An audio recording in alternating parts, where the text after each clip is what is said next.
दूसरी तरफ psyche Cupid को जंगलों, बयाबानों, मंदिरों, चरागाहों, सहराओं, गर्ज हर जगह ढूंढती फिरी। फिर उसे एक बहुत बड़ा मंदिर नज़र आया। उसे यकीन हो गया कि उसका शौहर यहीं उसे मिलेगा। जब वो वहाँ पहुँची तो उसे देवी का बुत नज़र आया जो मंदिर के वस्त में इस्तादा था। वो उस देवी के चरणों में लेट गई और रोते रोते सो गई। ये इबादत गाह ज़राअत और काश्तकारी की देवी सीरीज़ का मंदिर था। उसे साइकी पर तरस आ गया, यानी सीरीज़ को साइकी पर तरस आ गया जो कि ज़राअत और काश्तकारी की देवी थी। उसके बेदार होने पर देवी ने अपना तारुफ कराते हुए कहा, अगरचे मैं ज़ोहरा के ख़िलाफ़ तुम्हारी कोई मदद नहीं कर सकती, अलबत्ता तुम्हें मशवरा दे सकती हूँ कि तुम ज़ोहरा के पास चली जाओ, जाकर अपने आप को उसके चरणों में फेंक कर उससे अपनी गलतियों की माफ़ी मांगो। अगर उसे तुम पर रहम आ गया तो वो शायद तुम्हारा खामन तुम्हें वापस कर दे। साइकी ने सीरीज़ के हुक्म पर मीनो अमल किया। वो सीधी ज़ोहरा देवी के मंदिर पहुंची और अपने आप को उसके कदमों में गिराकर क्यूपिड की भीख मांगने लगी। ज़ोहरा उसे देखते ही गुस्से से लाल पीली हो गई, मगर अंदर से वो खुश थी कि आखिर ऊंट पहाड़ के नीचे आ ही गया। उसने साइकी को अपनी 2 कनीज़ों परेशानी और अफसुर्दगी के हवाले करके उन्हें हुक्म दिया कि इसको कोड़े मारो और इसकी खूब खबर लो।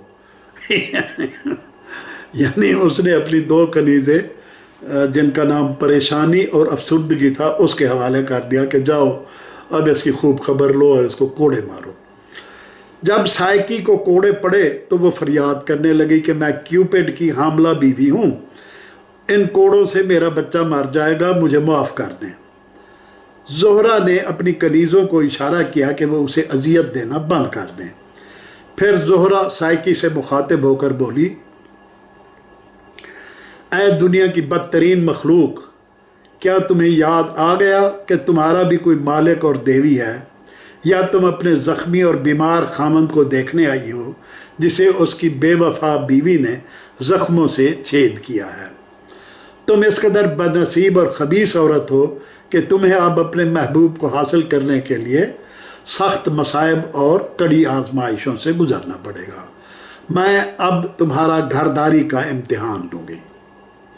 फिर उसने हुक्म दिया कि इसे घर के स्टोर वाले कमरे में ले जाओ जहाँ ज़ोहरा के कबूतरों के लिए मिला जुला दाना दुमका और खुराक पड़ी थी, जिसमें गंदम, ज्वार, बाजरा, बटर, मुख्तलिफ दालें, खसखास वगैरह मिले जुले पड़े थे। और साइकी को हुक्म दिया कि इन सब मिली चिली चीज़ों को छांट कर शाम को मेरे लौटने से पहले इनकी अलग अलग ढेरियाँ बनाओ। फिर ज़ोहरा चली गई। साइकी सरासीमगी के आलम में हैरान और परेशान इस बड़े से ढेर को देखने लगे कि मैं कैसे एक एक दाना अलग अलग करके इनकी ढेरियाँ बनाऊं। जब साइकी मायूसी की हालत में उस ढेर को देखकर घबरा रही थी तो क्यूपिड ने खामोशी से खेतों में दाना तलाश करने वाली चींटियों की फौज को स्टोर में भेजकर उनके ज़िम्मे ये फ़र्ज़ सौंप दिया कि वो साइकी के सुपुर्द सारा काम खामोशी से कर दें। चींटियों की इस फौज ज़फ़र मौज ने आन की आन में सारे दाने अलग अलग करके ढेरियाँ बना दी और पल की पल में सब गायब हो गई। शाम के धुंधलके में जब ज़ोहरा वापस आई और अपने सौंपे हुए काम को मुकम्मल पाया तो बजाय खुश होने के वो कहरमान लहजे में बोली, यार लड़की, मुझे मालूम है ये काम तुम्हारा किया हुआ नहीं बल्कि ये मेरे उस बदनसीब बेटे का काम है जिसको तुमने चालाकी से अपने जाल में फंसा रखा है। ये कहकर उसके सामने जली हुई रोटी के 2 टुकड़े रात के खाने के तौर पर फेंके और कूल्हे मटकाती हुई चली गई। ज़ोहरा अगली सुबह उसने साइकी को बुलवाया और कहा, देखो वो सामने जो झील में तुम्हें सरकंडों का जंगल नज़र आ रहा है, तुम उसके पार जाओ, वहाँ सुनहरी ऊन वाली भेड़ों का एक रेवड़ तुम्हें नज़र आएगा। तुम इन सब भेड़ों की ऊन उतार कर शाम से पहले पहले वापस आ जाओ। असल में वो सरकंडे एक दरिया में उगे हुए थे और ज़ोहरा चाहती थी कि साइकी दरिया में उतरे तो सरकंडों की लपेट में आकर हलाक हो जाए। साइकी जब सरकंडों वाले दरिया में उतरने लगी तो दरिया के देवता को उस पर रहम आ गया और उसके हुक्म पर सरकंडे बोले, ऐ दोशीज़ा, इस वक्त दरिया में ना उतर क्योंकि ये सैलाब आने का वक्त है, और दूसरा अभी दरिया के पास हेलियस के मेंढे जाग कर भेड़ों की हिफाजत कर रहे होंगे। जब दोपहर का सूरज ढल जाए और सैलाब भी उतर जाएगा, दोपहर को मेंढे आराम करने के लिए शेड में चले जाएंगे और भेड़ें अपनी सुनहरी ऊन उतार कर दरख्तों की शाखों पर लटका देंगी और आराम करने के लिए सो जाएंगी। तब तुम दरिया के पार जाकर सारी ऊनें इकट्ठी कर लाना। साइकी ने उनकी बात मान ली और शाम से पहले पहले सारी ऊनें लाकर ज़ोहरा के मंदिर में ढेर कर दी। ज़ोहरा शाम को देवी देवताओं के जश्न मुसरत की तकरीब से शराब के नशे में धुत होकर वापस आई। अगले दिन जब उसने ऊनों का ढेर देखा तो उसको सख्त ताव आया। वो बोली, मैं अच्छी तरह जानती हूँ कि यह काम तुम अकेली नहीं कर सकती, तुम में तो ये सलाहियत ही नहीं है। बहरहाल अब तुम ये बॉक्स, लकड़ी का डब्बा था, बॉक्स लेकर तहत सरा यानी पाताल, अंडरवर्ल्ड, जहन्नम का सातवां तबका जहाँ शैतान रहते हैं, यानी तहत सरा उसको कहते हैं, जिसे हम पाताल भी कहते हैं, अंडरवर्ल्ड भी कहते हैं, जहन्नम का सातवां तबका भी कहते हैं, या शैतानों का मस्कन कहते हैं। तो ज़ोहरा ने उसको हुक्म दिया साइकी को कि तुम ये बॉक्स लेकर तहत सरा में चली जाओ और वहाँ की देवी प्रोसरपोनी के पास जाओ और उसे कहो कि मुझे मेरी आका ज़ोहरा ने भेजा है कि अपने हुस्न में से ज़रा सा हुस्न इस डब्बे में डाल दे, क्योंकि मेरे बेटे क्यूपिड की बीमारी और देखभाल ने मेरे हुस्न का सत्यानाश कर दिया है और मैं आपके हुस्न में से थोड़ा सा हिस्सा चाहती हूँ। और ख़बरदार देर न करना, मैं शाम को देवताओं की एक शादी में शिरकत करना चाहती हूँ और मेरी ख्वाहिश है कि मैं शादी में जाऊँ तो पहले से ज़्यादा हसीन नज़र आऊँ। अब साइकी को यकीन आ गया कि मेरा ख़ात्मा और मुकम्मल तबाही का वक्त आ गया है कि मैं अपने पाँव पर चलकर पाताल जाऊँ, यानी जहन्नम में जाऊँ। मरना तो यूं भी है तो फिर क्यों ना सही। वो एक बुलंद वाला मीनार पर चढ़ी और चाह के सर के बल नीचे छलांग लगाकर खुदकुशी कर ले ताकि आसानी के साथ जहन्नम पहुंच जाए कि इतने में मीनार से एक आवाज़ आई, ऐ नादान लड़की, तुम इतने दर्दनाक अंदाज में अपनी ज़िंदगी का खात्मा क्यों करना चाहती हो? तुम ये बुज़दिली दिखाकर ये क्यों भूल गई हो कि जिन्होंने पहली मुश्किलात में तुम्हारी मदद की वो अब भी तुम्हें बचा लेंगे।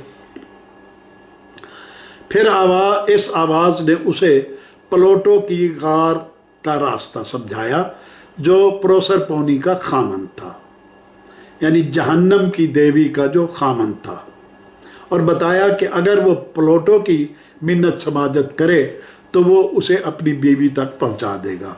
हाँ, अलबत्ता एक बात का बहुत ही ख़ास ख्याल रखना कि जब प्रोसरपोनी डब्बे में अपना हुस्न भर दे तो तुम रास्ते में डब्बे को किसी भी कीमत पर ना खोलना, खुद ना खोलना, ना किसी और को खोलने देना, ताकि देवियों की खूबसूरती का राज अफशा ना हो।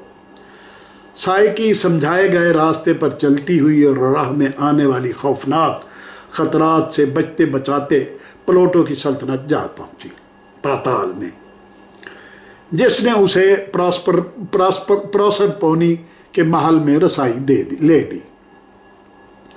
उसने ज़ोहरा का पैगाम प्रोसरपोनी को दिया तो उसने डब्बा हस्ब तमन्ना कीमती तरीन चीज़ से भरकर उसको दे दिया और वो खुशी खुशी वापसी के सफ़र पर रवाना हुई। जिंदों की दुनिया में वापस पहुंचकर वो अपनी अब तक की कामयाबों पर बहुत खुश थी और इसी खुशी में उसने सोचा डब्बे को खोल लेने और इसमें से थोड़ा सा हुस्न चुरा लेने में कोई हर्ज नहीं, ताकि मैं अपने महबूब शौहर को और भी ज़्यादा हसीन लग सकूं। चुनांचे उसने बहुत एहतियात से डब्बा खोला, मगर उसमें हुस्न जमाल नाम की कोई चीज़ ना थी, अलबत्ता वो जहन्नमी और तबाह को नींद से भरा हुआ था, जिसने डब्बा खुलते ही उस पर हमला कर दिया और वो बीच सड़क पर गिर के बेहोश होकर सो गई। क्यूपिड अब काफ़ी सेहतमंद हो चुका था, उसका ज़ख्म भी भर चुका था और साइकी की जुदाई भी तड़पाने लगी थी। वो अपनी माँ की बेखबरी से फ़ायदा उठाकर कमरे की खिड़की के रास्ते बाहर निकला और उड़ते हुए वहाँ जा पहुँचा जहाँ साइकी बेखबर बेहोश पड़ी सो रही थी। क्यूपिड ने जल्दी से जहन्नमी नींद को इकट्ठा करके वापस डब्बे में बंद किया और अपने तुर्कश का तीर हौले से साइकी को चबोकर उसे जगाया। फिर बोला, देखा, फिर तुम्हारे तजस्सुस ने तुम्हें मुश्किल में फंसा दिया। इसीलिए कहते हैं कि जिस चीज़ से रोका जाए उसके तजस्सुस में नहीं पड़ते। लेकिन अब तुम वही कहो जो मेरी माँ ने कहा है, ये डब्बा लेकर उनके पास जाओ, बाकी मैं संभाल लूँगा। उसके बाद जितनी तेज़ी से मुमकिन था क्यूपिड उड़ता हुआ देवताओं के खुदा मुश्तरी यानी जुपिटर के पास मंदिर पहुंचा और उसकी मिन्नत समाजत करने लगा कि उसकी माँ ज़ोहरा से उन्हें मुआफ़ी ले दे ताकि दुनिया में मोहब्बत का नाम जिंदा रह सके। लिहाजा मुश्तरी के हुक्म पर यानी जुपिटर के हुक्म पर ज़ोहरा ने, वीनस ने दोनों को माफ़ कर दिया। अतारद यानी मरकरी को भेजा गया कि वो जाकर साइकी को देवियों और देवताओं की बस में लेकर आए, जहाँ साइकी को जामे अबदियत पिलाया गया जिससे उसे हमेशा के लिए दवाम हासिल हो गया। वो अमर और गैर फ़ानी हो गई। अब वो कभी क्यूपिड से जुदा नहीं हो सकती थी। कुछ अरसे बाद साइकी और क्यूपिड के यहाँ एक बेटी पैदा हुई जिसका नाम राहत यानी प्लेयर रखा गया। यूँ ये दास्तान तमाम होती है।